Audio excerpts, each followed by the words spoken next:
Hello, ladies and gentlemen. Welcome to English 11. Our focus this year is on American literature, specifically because you're also learning U.S. history right now. So a lot of the writing that we're going to talk about has been affected by the events that have happened, both historically and currently. And because of those events, authors, writers, are influenced to write their things. So we're going to be talking about American writing specifically, really focus on kind of some themes that are really important in American literature. If you need to get in touch with me, you can email me or you can call me. That phone number there is for the phone that's right here next to me.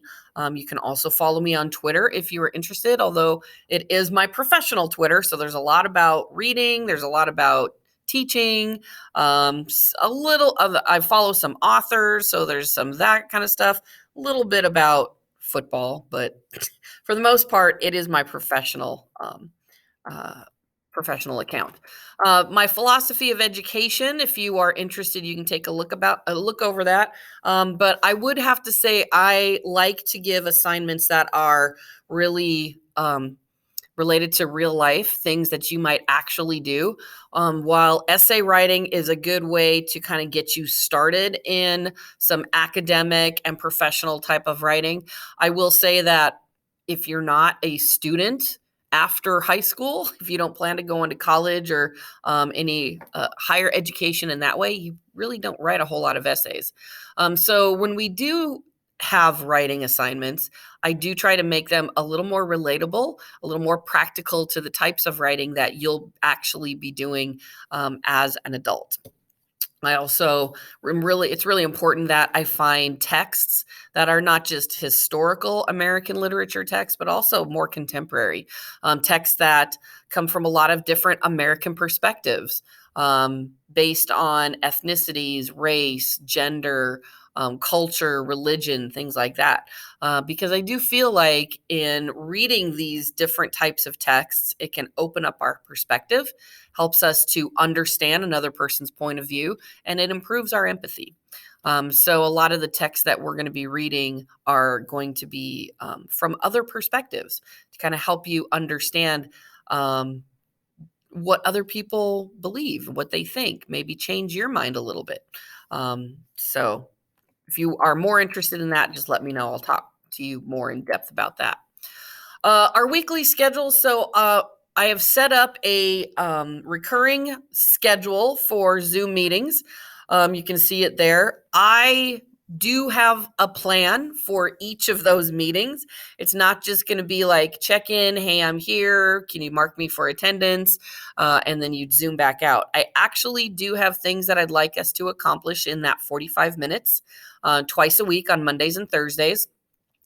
Sometimes we're going to be discussing what we've been reading. Sometimes it's going to be, we're going to be doing some writing in our writers' journals and then sharing what we've written in breakout rooms.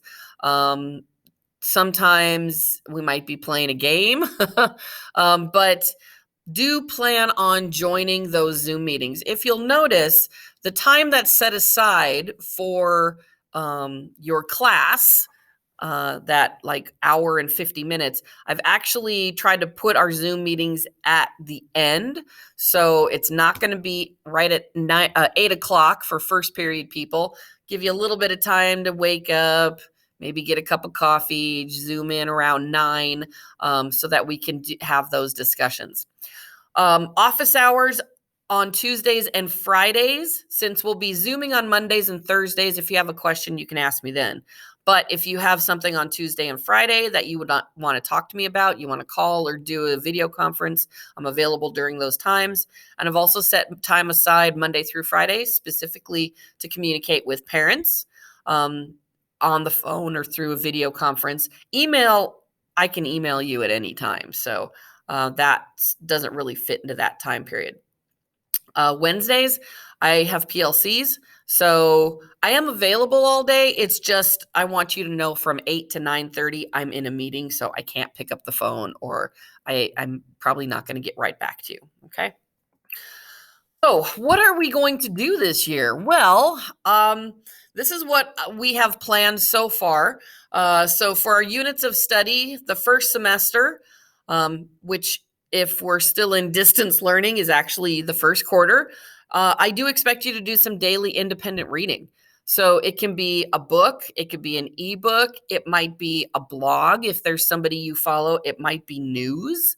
If you have an online news source that you read a lot, it could be magazines, it could be uh, graphic novels. I had a brain fade right then.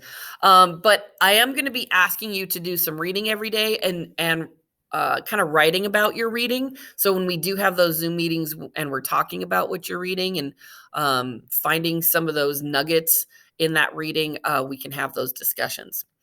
Narrative writing. So we're going to be doing a little bit. You're not going to be writing like a short story like you might have done freshman year. But we are going to be talking a little bit about narrative writing, specifically how you can use narrative writing to influence argumentative writing as well as research writing, which we're doing in the second semester. Skill analysis or analysis skill development. So I really want you to develop your critical thinking skills to get really deep into reading texts. So we're going to be working on that. And then the last thing will be some informational writing. So that's like how-to videos, that's top 10 lists, things like that. And you will be doing a presentation. You're going to be doing some Flipgrid presentations, but then you also will have like a big screen Castify presentation that you'll be turning in that is specific to talking about a career that you're interested in.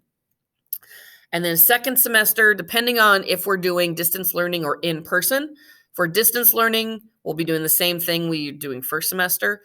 And for in person, we're going to be doing book clubs. We actually have a number of books that you get to choose from, and we'll set up a schedule for once a week. You'll be having your book club meeting and discussing what you've been reading in that. Then we go to argumentative writing. So we start with narrative and informational in the first semester because a lot of what you do with that kind of writing, believe it or not, transfers into argumentative writing.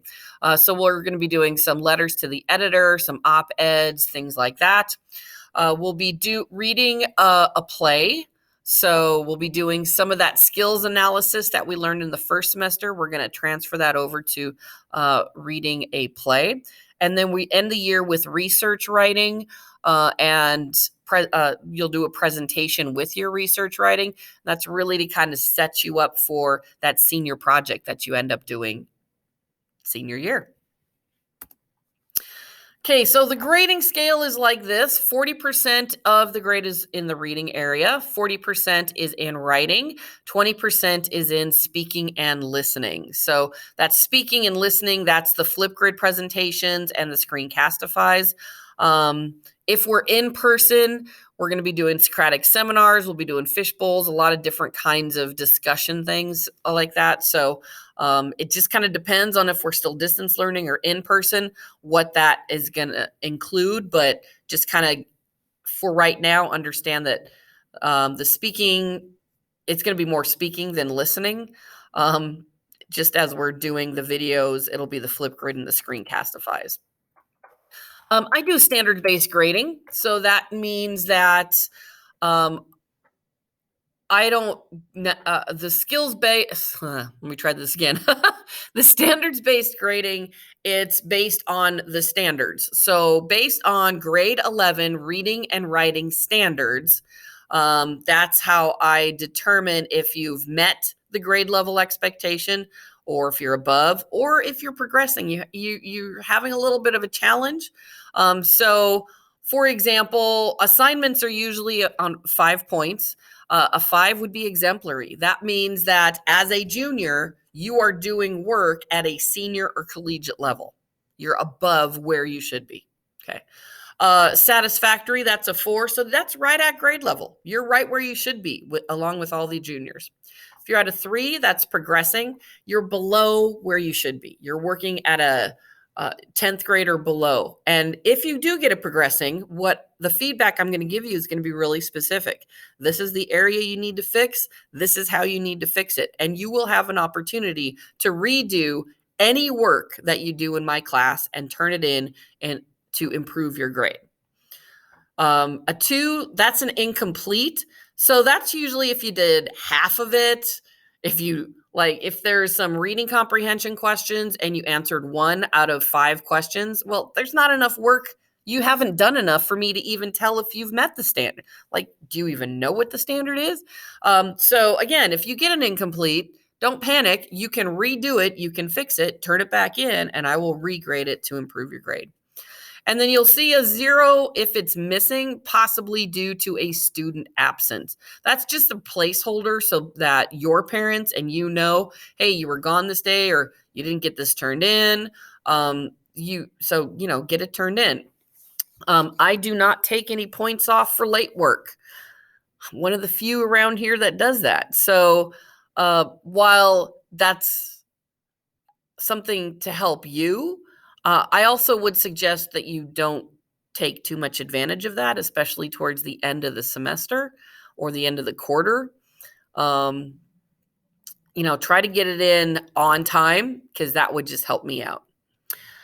All the work that we're going to do is going to be put together in a portfolio. So most of your grading this year is going to be on assessments. Assessments are those things where I assess your skills to see how it levels up to, or how it meets up with the standards. So it's going to be some writing assessments. You'll do some reading projects, your presentations. There won't be a lot of assignments. It's going to come more from your portfolio. So what do you need to have? Well, I've got a list, and it depends on if we're in person or if we're distance learning, right? So if you look at this, if you were in person, if we're in school, I'm going to ask you to have a 3-ring, 1-inch binder with dividers, because if you're here, I can pass out papers that you then can put in your binder. Since we're starting the year distance learning, you don't necessarily need a binder right now because everything I give you is going to be digital. So you don't need to worry about that right now. You'll notice I do need you to get 2 composition journals or spiral notebooks. You can do something like, you can do something like this, a composition journal, if you like this kind of thing. You could do just a spiral notebook like this. If you want to get one notebook that's like a 3, how they have the 3 subject, you could do that. Just know that one section is going to be for writing. The other section is going to be for your reading. If you want to get fancier, like I have a really fancy one here that I use a lot, you could do something like that. But we are going to be working in those every week. So I need you to make sure you're going to have that you have those when we start school next week. Pens and pencils, really it's for writing in here. So it's whatever you prefer. If we get back to school, highlighters, Post-it notes, note cards specifically for presentations. If we're still distance learning, you might just have your presentation stuff on your right on the screen in front of you. Sorry, that's my phone. Earbuds, headphones, you might need those for home. Chromebook charger, obviously. And then again, if you're here, you probably would want to have a water bottle, but that's just so you have all that. I've also included the standards. This is what we're going to focus on this year. So in reading, using text evidence to support your analysis, determining themes or central ideas in the texts, analyzing point of view, specifically what is the author trying to say, trying to understand their perspective and how their perspective influences what they're writing. And then analyzing authors' choices and how they structure stories, how they structure their narratives, how they're structuring their information. Why do they organize it in that particular way? For independent reading, you can choose a book from home if you want. You've got lots of options. You can do ebooks. If you have a library card, you can get an ebook through the King County Library System, but also right now they're doing curbside pickup. You do have to call in and order what book you want, but then you can swing by and pick it up. If you have a Nook from Barnes and Noble, you can get books from them, but you have to create an account. Riveted by Simon Teen, you have to register for an account, but when you do, they have advanced reader copies. So you can get those for free that you can read. Obuko is another website where you can get some free ebooks, but you have to have an account.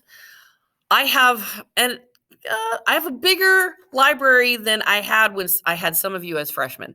I've got about 600 books now in my personal library or classroom library here, which you are allowed to borrow from me. We can do curbside pickup, just like the library. So there's going to be a video that I'm going to do to show you how to look at what books I have. It's a website that you will have access. There's the sign in, there's the password, and I'll give you more information on that too. If you have a Kindle, you can use that. If your parents have an Amazon account, if they have Prime, you can read books through the Prime. And they also have this thing where you can get a free Kindle ebook per month, one every month. So those are some options. But again, you can also choose to read a book from home or get something from your friend. But you do need to be reading something.